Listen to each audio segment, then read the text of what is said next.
Welcome to the Whiskey, Jazz, and Leadership Podcast.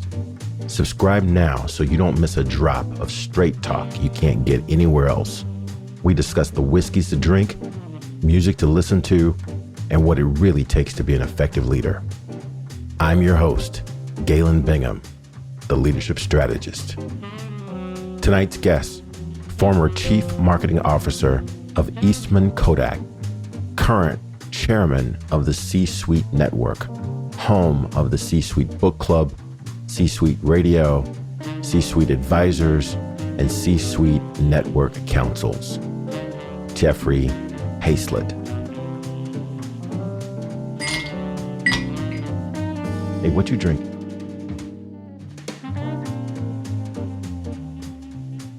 Okay, so we're gonna jump right into this conversation because you guys know that when I bring guests to this conversation, we're playing with the top shelf, and this is no excuse. This is no excuse to play around because I'm bringing the chairman of the C-Suite Network, Mr. Jeffery Hayzlett. And this guy plays for real. And I had a conversation with Jeffery just kind of as we were crossing paths. And I told him about this podcast. And I could barely get the full name of the podcast out when he said, yes, I want to be there. I want to be there. So, Mr. Hayzlett, welcome into the room, man. Welcome to Whiskey, Jazz, and Leadership. You know, anytime there is an opportunity to drink whiskey or any brown liquid, period, one should always say yes. That's the first thing everybody should do. And if you don't say yes, then you shouldn't be invited. It sounds like a principle for life. That sounds like a life principle. It is. You know, every Sunday night I host a Scotch event. It's called Scotch Sundays. And we promote it. And we've got about 300 and 400 people that kind of join in. And every weekend, whoever shows up. And it's kind of like sitting in a pub. And we invite everybody that you can bring. You can bring a Scotch. You can bring a whiskey. You can even bring a bourbon, brown liquid. Quite frankly, you could bring any liquid you want. You could even drink water. If you don't partake in drinking, okay? So all you're drinking is water. That's fine. We're cool with that. But if you bring a rosé, you are not invited. And I will tell you that right off the bat. So yeah, whiskey, jazz, leadership, brother. I'm in, and you had me at right there. Listen, I love Scotch. I love Irish whiskeys. I'm sure we'll talk about all those things. But you can't get better than that. And quite frankly, listen, this is one of those interviews you put the quarter in, you get to go for the full ride. All right. That's what's going to happen. I get paid to do this stuff. I get paid to drink whiskey, which is kind of interesting because of the C-Suite. They're one of my sponsors, Glenfiddich, and I've had many others as well. And it's like bacon and whiskey. That's the two things people send to me. It's fantastic. Awesome. Well, hey, I got a bunch of questions for you, but the audience is waiting for this first question because this is like a requirement that I ask this question. I actually try to steer away from it and save it to the end, but I think there was a picket line outside my door the last time I did. So I'm just going to jump on in. The first question, what you drinking? Oh, if I can drink anything, it's Glenfiddich. I like Glenfiddich. I like any of the Highland Scotches, but tonight's Glenfiddich 18. Glenfiddich 18 is my go-to. That's the one I drink every night. That's the one I have. I love it. I can also drink, Glenlivet, Macallan, you name it. I know a lot of guys are bourbon. A lot of American guys, especially, are bourbon guys. But it's not my thing. I love the single malts. There's just something about the single malts, even the peaty ones. I've come to even like the peaty ones, that smell like someone's socks. I even like those. I thought I would go because I knew I was going to be talking to you. I mean, a real Scotch man, and I don't really go with the Scotch. I'm true blue American, so I'm in the bourbons. But my favorite, I'm actually mourning a bit because I can't get it as frequently as I'd like, is E.H. Taylor Barrel Proof. And I've got one bottle that I've been nursing since 2017. And I only bring this out for special occasions. And I think this qualifies. I had somebody the other day, I was at dinner with him over his house, and he brought out, we were both born in 1960, and he brought a port that was bottled in 1960. Scotch, I never drank Scotch and never was a real liquor drinker. till a few years back. And most people would see me drink. I might have a fuzzy navel or something like that. And I would drink wine. I liked wine, but never drink Scotch. And then one day I got hired by the Family Business Institute, and they're doing a big event in New York City. And they invited an admiral, the head of the New York Philharmonic, and myself to come and speak to this event. Hey, while you're enjoying that, I'm gonna crack open this E.H. Taylor and go ahead and give me. Let's see it pop. Let me crack it open. Just a little bit. Oh, you need more. Yeah. Well, this is gonna get me started. I would love for you to just talk a little bit about, while I enjoy this, talk a little bit about your background, because you and I met as part of the National Speakers Association, and because I met all kinds of amazing speakers. And the more that I learned about you, the more impressive you became to me, because you are doing more. You're doing more than just hitting stages, talking to thousands of people, and enjoying scotches on Sundays. So talk a little bit about your background, and we can get into this conversation. Well, I mean, as I was mentioned, I met the folks from Glenfiddich who were at this event. I was keynote speaking, and so they were there. Then they hosted a Scotch event afterwards. And I thought, well, geez, if they're hosting and doing, I should go learn how to drink Scotch, right? So I went to a bar that night before. I said, give me every Scotch you got. They said, sir, we have like 20. I said, okay, I'll have one of each. And I brought my daughter, my wife, and I said, the bartender, tell me about Scotch. I don't know anything about Scotch. And literally, this was about 5-6 years ago.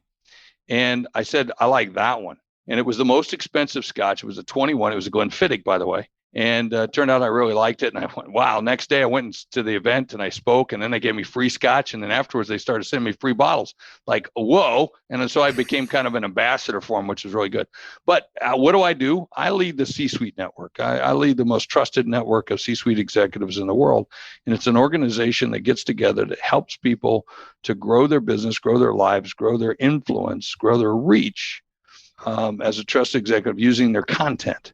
And that's really truly what we do. And so we bring people together that are like-minded, and individuals that want to get together as masterminds, as councils, as roles, by industry, by size, by geography, whatever it might be, to find commonalities so that they can work together to grow their business. And that's really, and grow their lives, grow their influence, grow their reach, and, grow life. That's what it's about. And so that's what we started a number of years ago. I used to have a TV show on Bloomberg. And just one thing led me to another. And we said, hey, we're going to start this. And now I serve on corporate boards and give speeches and drink Scotch. And drink Scotch. Well, yeah. I'll tell you, incredible network, C-Suite network.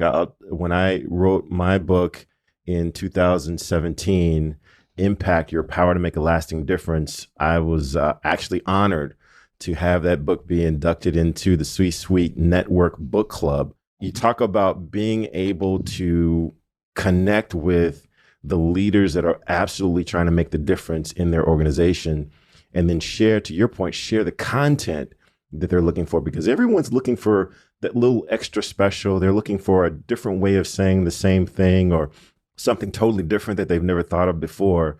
And whenever you can connect with those people in the space where they're looking for that information, I mean, that is a real service. That's a real service. That's the name of the game, pulling together people who want to. And by the way, a big thing of what we've done, especially during COVID, but I've always been a believer of this, is what you give. So when you come to our meetings, you get active, you get involved, is what do you give? Everybody can take, but it's about when you show up and give. And the more that you give, the more you get. And, just like sharing whiskey, just like sharing jazz, the more you give, the more you get. Yeah. Now, one of the things I learned about you, because I knew about the leadership. So we're going to have a big, strong dose of leadership in this conversation. And you got to respect the whiskey game, or the Scotch game in this case. But one of the things I was surprised to learn that you were like a jazz DJ. Oh, yeah. Back in college. Are you kidding me? Back in college at Augustana College in Sioux Falls, South Dakota, every single noon, twice a week, for credit, by the way. I did this for a number of years. I was a DJ on KAUR FM radio, 92.5. Well, I can't even remember what it was. I think it was 98.1 or something. And it was KAUR. And I remember, this is my voice. Hey, this is Jeffery Hayzlett. This is Just Jazz on the campus of Augustana College. And you're listening to Pat Metheny Group on KAUR. Just Jazz. Oh, I would man. do stuff like that. That was my Just Jazz voice. Now I'm hosting, podcasts and TV shows. My voice doesn't sound like that at all.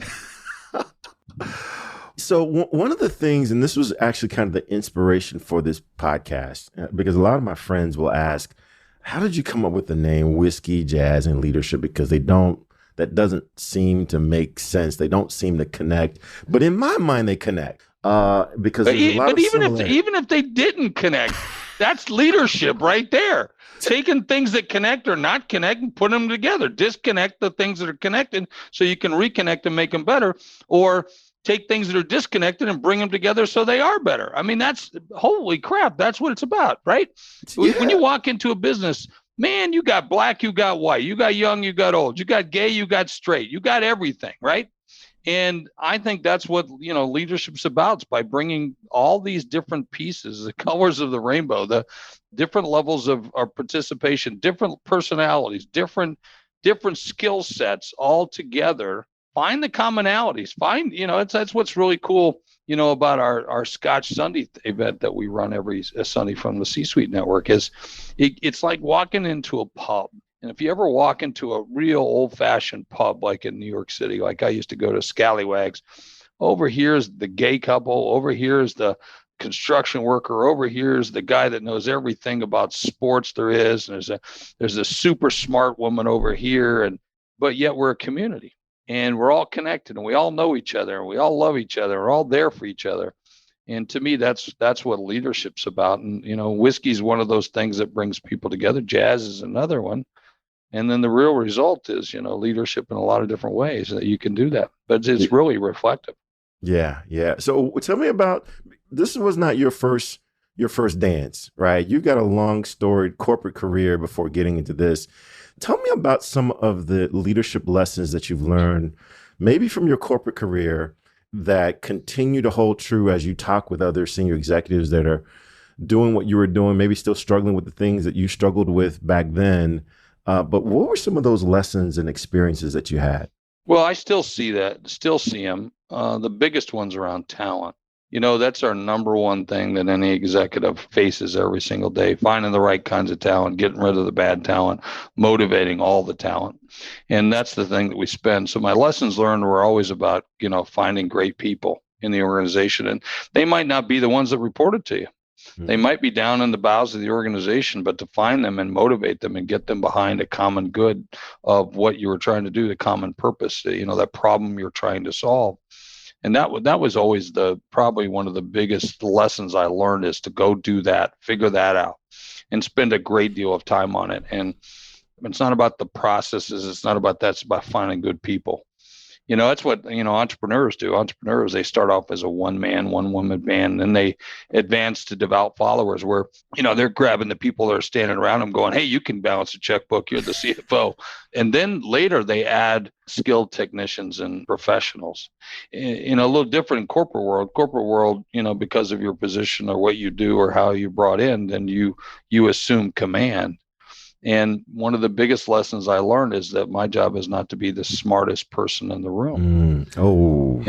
My job is to be the most strategic. I mean, that's what they're paying me for, is to help provide the vision, the mission, the way in which we're going to do it. And then say to the team, don't you agree? Or if you disagree, great, put a motion on the table. Then, let's create some tension in the room. It's okay to do that, because that healthy tension brings us to another level, just like a great athlete who works out.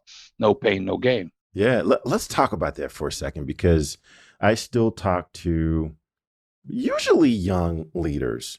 So they're relatively new in their assignment, or they're relatively new in managing people, leading organizations. And they don't yet know the lesson of, it's not my job to be the smartest person in the room. Yeah. What are some of the challenges that go along with you being the smartest person in the room? And we've heard all the adages that if you're the smartest person in the room, then you're in the wrong room. Yeah, right. What are some of the problems if you don't get that part of leadership, that it's not your job to have all the answers? It's going to bite you in the rear end. It's going to happen. Sooner or later, you're going to get caught because you aren't the smartest person in the room. There's always someone that's smarter. I used to think I was hot stuff when I was the chief marketing officer of Eastman Kodak. Here I am managing a $17 billion budget and trying to grow the company. And I remember sitting down next to the CMO of GE. And here I am thinking I'm hot stuff. And then I started asking him, that CMO at the time, it was a guy before Beth Comstock took it. And she went on to become the vice chairman of GE, by the way. But I turned to him and I said, talk to me about your group. How's GE doing? And he goes, and then we started talking about bonuses and stuff like that, that you get in these groups with. And this was a group of 50 CMOs that would get together. We each paid $50,000 just to belong to the group. And we would get together 2 or 3 times a year. And it was a mastermind, isn't it? Nothing but a mastermind. And it gave us the ability for us to be able to, talk and trade secrets and how did this work? How do you get out of this NASCAR deal? How do you make the best out of a sponsorship with the Olympics or whatever it might be? That's the kind of stuff that we talk about. But so we were talking about bonuses and he said, yeah, we have to grow by $15 billion that year for him to get his bonus. And I said, how much? And he said, 15 billion. You better drink a sip of whiskey, Galen, when we use numbers like that. And so he said 15 billion. It was right then. I said, no matter how big you think you are, there's always someone bigger. There's always a bigger dog somewhere. Yeah. No matter how smart you think you are, there's always someone smarter. No matter how good looking you think you are, there's always someone better looking. All of those things. So, you better check yourself before you wreck yourself. And that's the lesson that leaders have to learn is that we have this hubris of our success. And, Collins wrote about that. And in his book, and Kodak, of course, suffered from that because they believed they were, a film company for years and thought they had it together. And they did, of course, one of the most powerful brands of its time, but yet they forgot that they weren't a film company. They were an emotional technology company. They created Kodak moments. They didn't create film. Film was just a byproduct of what they really created. That's the thing I say, the lessons that you learn from that just by being in this room. And by the way, I can tell you numerous times where I was just stupid, thinking I was smart, but later was stupid, and I spent millions of making mistakes and things like that you do, even, it's just zeros, whether you're in, Main Street in Sioux Falls, South Dakota or Wall Street in New York City. The only difference between the companies are zeros. Hey, it's not too late. Hit that subscribe button so you're sure to catch the next episode. If you're really enjoying the vibe, leave us a review or become a VIP for guest and show exclusives. Cheers.